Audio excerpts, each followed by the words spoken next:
Hello friends, ഞാൻ കുറച്ച് ആഴ്ചകളായി വീഡിയോ ഇട്ടിട്ട്. കാരണം പരീക്ഷയായിരുന്നു, അതുകൊണ്ടാണ് സമയം കിട്ടിയിരുന്നില്ല. വീഡിയോസൊക്കെ എടുക്കാനും ഇടാനൊന്നും സമയം കിട്ടിയിരുന്നില്ല. അതുകൊണ്ട് തന്നെയാണ് കുറച്ച് ലാഗായി പോയിരുന്നത്. സോ ഇനി ഞാൻ അങ്ങനെ ലാഗാക്കത്തില്ല. പരീക്ഷയെല്ലാം കഴിഞ്ഞാണ്, എനിക്കിനി ആവശ്യത്തിന് ടൈമുണ്ട്. ഞാൻ വീഡിയോസ് എല്ലാം കൃത്യമായിട്ട് ഇടുന്നത്.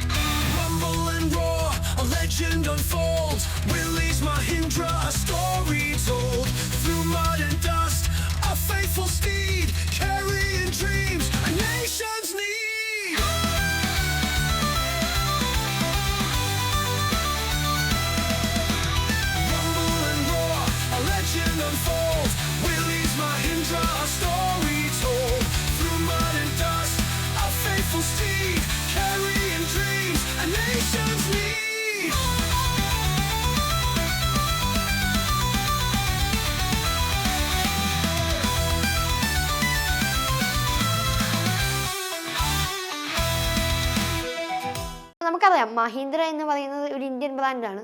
മഹീന്ദ്രയുടെ കൾട്ട് ക്ലാസിക് മോഡൽസ് ചോദിച്ചു കഴിഞ്ഞ് കഴിഞ്ഞാൽ നമ്മുടെ മനസ്സിൽ ആദ്യം ഓടി വരുന്നത് 2002 മഹീന്ദ്ര പുറത്തിറക്കിയ മഹീന്ദ്ര സ്കോർപിയോ എന്ന് പറയുന്ന വണ്ടിയായിരിക്കും. നമ്മുടെ ആ ഒരു മഹീന്ദ്ര എന്ന ആ ഒരു ബ്രാൻഡ് എന്ന പേര് കേൾക്കാൻ നേരത്തെ നമ്മുടെ മനസ്സിലേക്ക് ആദ്യം ഓടി വരുന്ന വണ്ടി.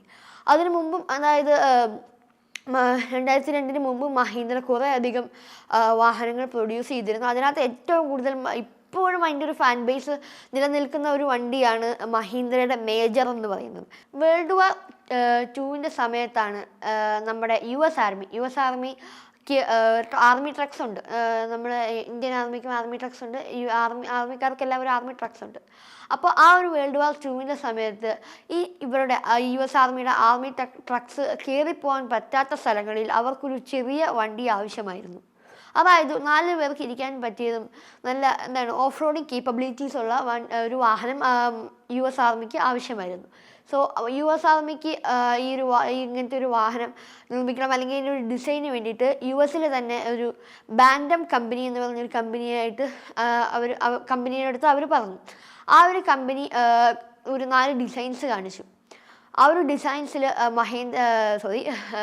US ആർമിക്ക് ഏറ്റവും കൂടുതൽ ഇഷ്ടപ്പെട്ടത് 7 സ്ലാറ്റഡ് ഗ്രില്ലും റൗണ്ട് ഹെഡ് ലാമ്പ്സും ഉള്ള ഒരു ഡിസൈനായിരുന്നു.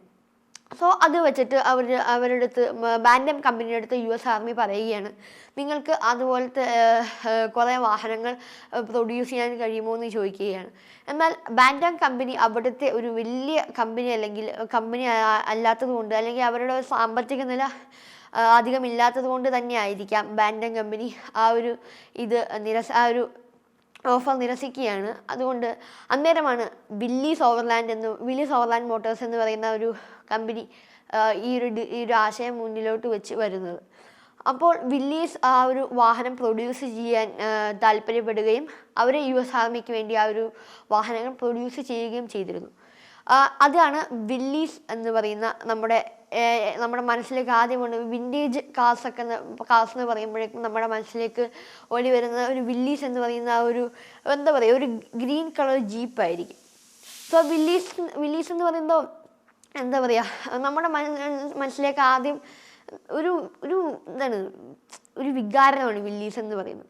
സോ ഈ ഒരു വില്ലീസ് എന്ന് പറയുന്ന 4 പേർക്ക് ഇരിക്കാൻ പറ്റിയതും നന്നായിട്ട് ഓഫ് റോഡിങ് കേപ്പബിലിറ്റീസ് ഉള്ള ഒരു വാഹനം തന്നെയായിരുന്നു. അത് US ആർമി അവരുടെ യുദ്ധത്തിന് യൂസ് ചെയ്യാൻ തുടങ്ങി. ഈ യുദ്ധമെല്ലാം കഴിഞ്ഞ് ഏകദേശം 1945 ആ ഒരു ടൈമൊക്കെ ആയപ്പോഴേക്കും ഈ ഒരു ജീപ്പ്, അല്ലെങ്കിൽ ഈ ഒരു വില്ലീസ് എന്ന് പറയുന്ന ഈ ഒരു വാഹനത്തിന് വളരെയധികം ഒരു ഫാൻ ബേസ് വന്നു. ആ ഒരു ഫാൻ ബേസ് കാരണം ഈ വില്ലീസ് ഓവർലാൻഡ് തീരുമാനിക്കുകയാണ് ഇത് സിവിലിയൻ പീപ്പിൾസിനും യൂസ് ചെയ്യണമെന്ന്. അതുകൊണ്ട് ഇവർ സിവിലിയൻ ജീപ്പ് എന്ന് പറയുന്ന CJ എന്ന് പറയുന്ന മോഡൽ, CJ എന്ന് പറയുന്ന സിവിലിയൻ ജീപ്പ് എന്നാണ് ആ ഒരു മോഡൽ ഇവരിറക്കി. അത് ശരിക്കും പറഞ്ഞാൽ വളരെയധികം ഹിറ്റായിട്ടുള്ളൊരു വാഹനം തന്നെയായിരുന്നു ഈ ഒരു ജീപ്പ് എന്ന് പറയുന്ന CJ എന്ന് പറഞ്ഞൊരു മോഡൽ തന്നെ.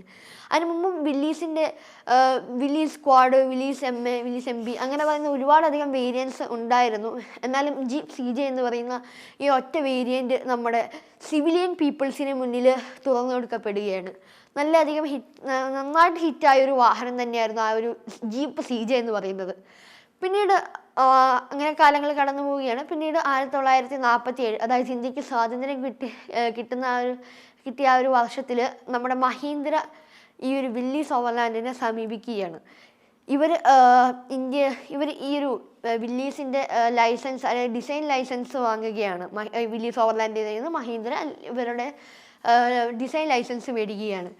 എന്നിട്ട് ഇവർ ഈ വില്ലീസ് ഓവർലാൻഡ് ഈ ലൈസൻസ് കൊടുത്തിരിക്കുന്നത് മഹീന്ദ്രയ്ക്ക് ഈ ഒരു വില്ലീസ് ഇന്ത്യയിൽ പ്രൊഡ്യൂസ് ചെയ്യാൻ മാത്രമാണ്. അല്ലാണ്ട് പുറത്തെ രാജ്യങ്ങളിൽ, വേറെ രാജ്യങ്ങളിലൊന്നും അവർക്ക് പ്രൊഡ്യൂസ് ചെയ്യാനുള്ള ഒരു അനുമതി ഉണ്ടായിരുന്നില്ല. ഇന്ത്യയിൽ മാത്രമാണ് അവർക്ക് ആ ഒരു ഡിസൈൻ വെച്ചിട്ടുള്ള വാഹനങ്ങൾ പ്രൊഡ്യൂസ് ചെയ്യാനുള്ള ഒരു അവസരം ഉണ്ടായിരുന്നു, അല്ലെങ്കിൽ ഒരു അനുവാദം ഉണ്ടായിരുന്നുള്ളൂ. മഹീന്ദ്ര എന്നിട്ട് ഇവിടെയുള്ള ആ ഒരു കൾട്ട് ക്ലാസിക് ആ ഒരു ഫ്രണ്ട് 7 സ്ലാറ്റഡ് ഗ്രിൽസും റൗണ്ട് ഹെഡ് ലാംപ്സുമുള്ള ഒരു വാഹനം അവർ നിർമ്മിച്ചു. ആ ഒരു വാഹനം എന്ന് പറയുന്നത് മഹീന്ദ്രയുടെ ഈ CJ ജീപ്പിൻ്റെ തന്നെ ഒരു ഒരു കണ്ടിന്യൂവേഷൻ ആയിട്ട് തന്നെയാണ് മഹീന്ദ്ര നിർമ്മിച്ചത്. മേജർ എന്നായിരുന്നു ആ ഒരു വാഹനത്തിൻ്റെ പേര്. എന്ന് പറഞ്ഞു കഴിഞ്ഞാൽ നല്ല നമ്മുടെ ഇപ്പോഴും നമുക്ക് ഒരു ഫാൻ ബേസ് ഉണ്ട്. നമ്മൾ ഈ ഓഫ് റോഡിങ് ട്രാക്സിലൊക്കെ ഏറ്റവും കൂടുതൽ മഹീന്ദ്രയുടെ ഈ ഒരു മേജർ കാണാൻ കഴിയുന്നതാണ്. മഹീന്ദ്ര മേജർ മാത്രമല്ല, നമ്മളിപ്പോൾ കാണുന്ന 3 ഡോർ കാറ് വരെയും ആ ഒരു 7 സ്ലാറ്റഡ് ഗ്രില്ലിൻ്റെ ഒരു ഡിസൈനിൽ തന്നെയാണ് നിർമ്മിച്ചിരിക്കുന്നത്. നമുക്ക് ഈ ഒരു 7 സ്ലാറ്റഡ് ഗ്രില്ല് മഹീന്ദ്രയിൽ മാത്രമല്ല കാണാൻ പറ്റുന്നത്, ജീപ്പ് എന്ന് പറയുന്ന ഒരു ബ്രാൻഡിലും നമുക്ക് ഈ ഒരു 7 സ്ലാറ്റഡ് ഗ്രില്ലും റൗണ്ട് ഹെഡ് ലാംപ്സും കാണാൻ കഴിയുന്നതാണ്. ഇത് വില്ലീസ് ഓവർലാൻഡിൻ്റെ നിന്ന് ജീപ്പ് ഈ ഒരു കമ്പനി മേടിക്കുകയാണ് ഉണ്ടായത്. അപ്പോൾ അവർക്കും ആ ഒരു വാഹനം പ്രൊഡ്യൂസ് ചെയ്യാനുള്ള റൈറ്റും ഉണ്ട്. അത് ഗ്ലോബലിയാണ് അവർക്ക് റൈറ്റ്സ് ഉള്ളത്, ഈ ഒരു വാഹനം പ്രൊഡ്യൂസ് ചെയ്യാനുള്ളത്. പക്ഷേ മഹീന്ദ്രയ്ക്ക് ഇന്ത്യയിൽ മാത്രമാണ് ആ ഒരു 7 സ്ലാറ്റഡ് ഗ്രില്ലും ആ ഒരു റൗണ്ട് ഹെഡ് ലാംപ്സുമുള്ള ആ ഒരു ഡിസൈനിൽ വെച്ചിട്ട് ഇന്ത്യയിൽ മാത്രമാണ് മഹീന്ദ്രയ്ക്ക് പ്രൊഡ്യൂസ് ചെയ്യാനുള്ള ഒരു അവസരം ഉണ്ടായിരുന്നത്. എന്നാൽ മഹീന്ദ്ര ഒരു കാര്യം ചെയ്യുകയാണ്. മഹീന്ദ്ര ഓസ്ട്രേലിയയിൽ പോയിട്ട് ഈ ഒരു സെയിം ഡിസൈനിൽ തന്നെ മഹീന്ദ്ര വോക്സർ എന്ന് പറയുന്ന ഒരു വാഹനം നിർമ്മിക്കുകയാണ്. എന്നാൽ ആ ഒരു ജീപ്പ് എന്ന് പറയുന്ന ഒരു കമ്പനി കോടതിയിൽ കേസിന് പോവുകയും മഹീന്ദ്രയ്ക്ക് ഇന്ത്യയിൽ മാത്രമാണ് നിർമ്മിക്കാനുള്ളൂ, മഹീന്ദ്ര എന്തിനാണ് ഓസ്ട്രേലിയയിൽ പോയി നിർമ്മിച്ചതെന്നായിരുന്നു കേസ്, അതായത് നമ്മുടെ ജീപ്പ് കേസ് കൊടുത്തിരുന്നത്. സോ അതിൽ ജയിച്ചതും ജീപ്പ് തന്നെയാണ്. പിന്നീട് മഹീന്ദ്ര ആ ഒരു ഡിസൈൻ തന്നെ ആ ഒരു ഫ്രണ്ട് ഗ്രില്ലൊക്കെ മാറ്റിയിട്ട് വേറൊരു രീതിയിൽ ഈ സെയിം പേരിൽ തന്നെ വോക്സർ എന്ന് പറയുന്നൊരു വണ്ടി അവതരിപ്പിച്ചു. എന്നിട്ടും ആ സമയത്തും ജീപ്പ് എന്ന് പറയുന്ന കമ്പനി കേസിന് പോയിരുന്നു. പക്ഷേ ആ കേസിൽ ജയിച്ചത് മഹീന്ദ്രയായിരുന്നു. ഇതാണ് നമ്മുടെ ജീപ്പിൻ്റെ ഒരു ഹിസ്റ്ററി എന്ന് പറയുന്നത്, ചരിത്രം. ഇതൊരു കുഞ്ഞു വീഡിയോ ആണ്. അതുകൊണ്ട് നിങ്ങൾക്ക് ഈ ഒരു ചെറിയൊരു വീഡിയോ ഇഷ്ടമായെന്നുണ്ടെങ്കിൽ please like, share and subscribe. So by.